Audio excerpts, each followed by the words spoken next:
Good morning, my Real News Midday TV family. Thank you so much for tuning in this morning, and I'm wishing for everyone a wonderful and a productive day. And in the news this morning, Clarendon construction worker charged with assault with intent to rape. 27-year-old Okina Maurice, a construction worker of Longferron District, Silent Hill, Clarendon, was on Monday charged with a burglary and assault with intent to rape. His court date is being arranged. The Christiana police report that between 12 a.m. and 1 a.m. on Monday, July 22, a woman awoke to strange noises in her home and reportedly saw Maurice coming through the window. He allegedly held onto her through the window while making sexual demands. The woman made an alarm and Maurice escaped in the area. The matter was reported to the police. Maurice later turned himself into the police, where he was interviewed and subsequently charged on Monday, July 29. St. Andrew businesswoman charged for father's murder. A woman who evaded the police for 3 years has been charged for the murder of her father. She is a 30-year-old businesswoman, Bianca Fullerton, of Hope Boulevard in St. Andrew. Killed was 57-year-old Brand Fullerton. Reports from the Halfway Tree Police are that on May 18, 2021, the woman and her father had a dispute during which she allegedly used a piece of board to strike him multiple times all over his body. The man was later taken to hospital where he succumbed to his injuries on May 22. An investigation was launched, and following a post-mortem report that confirmed the blunt force trauma as the cause of death, a warrant was issued for Bianca's arrest. She managed to elude lawmen and was finally nabbed during a targeted operation on Friday, July 26. She is scheduled to appear in the Kingston and the St. Andrew Parish Court on Friday, August 2. Woman accused of being involved in car importation scam freed. A woman who was charged in relation to a car importation scheme was on Tuesday freed in the Kingston and the St. Andrew Parish Court after her lawyer argued that her initial guilty plea should not be accepted. Seshana Evans, 19, was answering charges of conspiracy to defraud, obtaining money by means of false pretense, receiving stolen property, engaging in a transaction involving criminal property, failing to issue a report, non-delivery of goods or service in a contracted date, and unlawfully making available data or device for the commission of an offense. Evans had pleaded guilty. When the matter was called up in court on Tuesday, attorney-at-law Rodin Richardson submitted to parish judge Lauren Cole Montague that his client's guilty plea could not be accepted and made an application asking for it to be withdrawn. Richardson submitted that for there to be a prima facie case, intent would have to be established. It was argued that there was no intent on the part of Evans, and to accept the guilty plea would amount to a miscarriage of justice. The judge agreed that intent was missing from the matter. The Crown offered no further evidence. The judge then upheld the application, freeing the woman. Evans was accused of being involved with a car importation scheme which went awry. This resulted in an investigation that led to her being criminally charged with 3 others. Those still before the court are Christopher Elliott, Amelia Edwards, and Crystal Mackenzie, who are booked to return on November 6 when the matter will again be mentioned. It is being alleged that Elliott is at the center of a fraud case in which he allegedly collected $600,000 to import vehicles on the behalf of the complainants.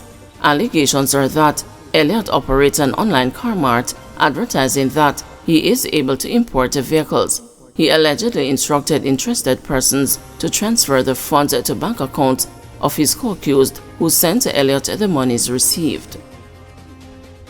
Security guard found guilty in Haley Clockin murder trial. Sean Cole, the security guard on trial for the 2017 killing of 38-year-old Haley Clockin, has been found guilty.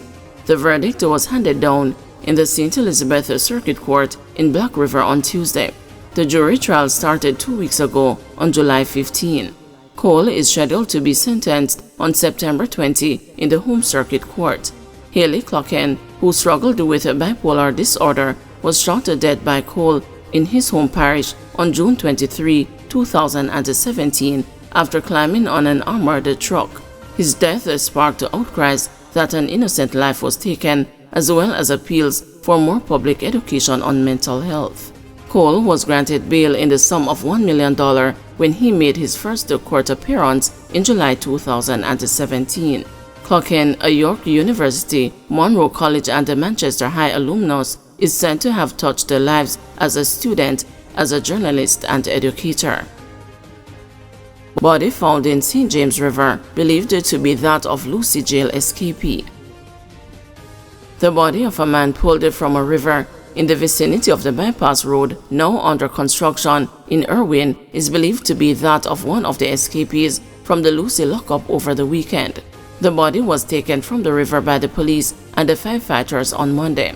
It is being theorized that the man was shot and killed sometime between Sunday night and early Monday morning. A police source who spoke on condition of anonymity disclosed that they believe that the body is one of two men who escaped from the lockup in the early hours of Sunday morning.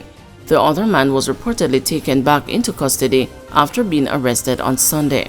The police have not officially released the identity of the deceased man as yet. There was also another incident during the night that the St. James police were called upon to investigate. According to reports, on Monday at 12:10 a.m., residents stumbled upon a body and summoned the police. Upon the arrival of the lawmen, the unidentified man was seen with gunshot wounds to the upper body. He was transported to hospital where he was pronounced dead. U.S. State Department reiterates a Level 3 travel advisory for Jamaica.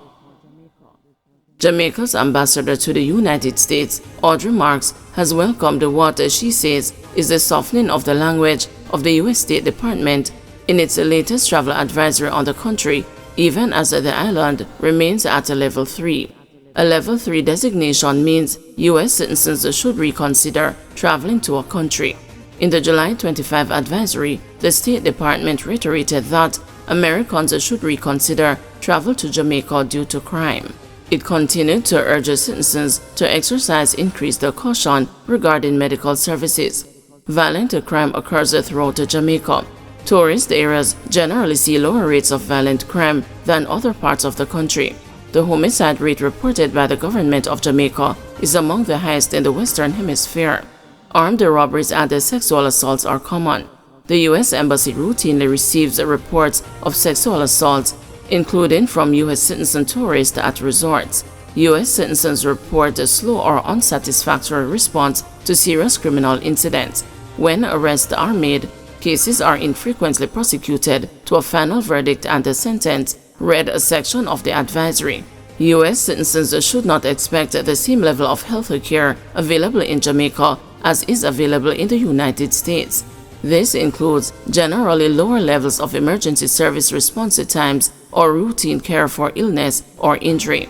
Private hospitals require payment upfront before admitting patients and may not have the ability to provide specialized care. Ambulance services are not always staffed with EMTs or always readily available, especially in rural areas. U.S. citizens should bring extra prescription medication. Marks told the news that although the advisory remains at a Level 3, the State Department has softened its language as it has put the country's healthcare system at a Level 2. It is not where we want it to be, but it is an improvement, said Marks. She said that discussions between the Jamaican government and the U.S. Department of State are ongoing. We are making progress and the crime continues to be the major concern, she said, noting that the State Department is looking at the overall Jamaican crime statistics in making its call. Marks noted that whereas last year about 5 U.S. tourists were impacted by crime, so far this year none has been recorded.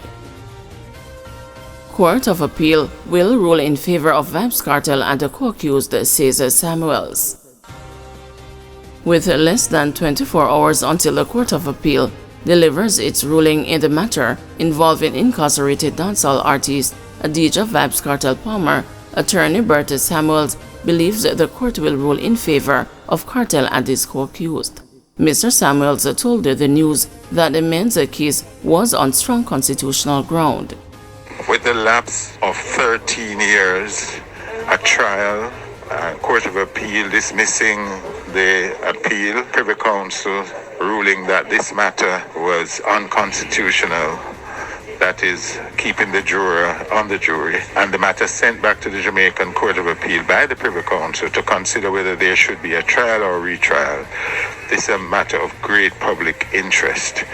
It is my view that the court is going to determine this matter along the lines of the Constitution, and that is, it has been too long a time that the men have been waiting to have their matters done, so that the view I share with many others is that there will be a decision favorable to the appellants.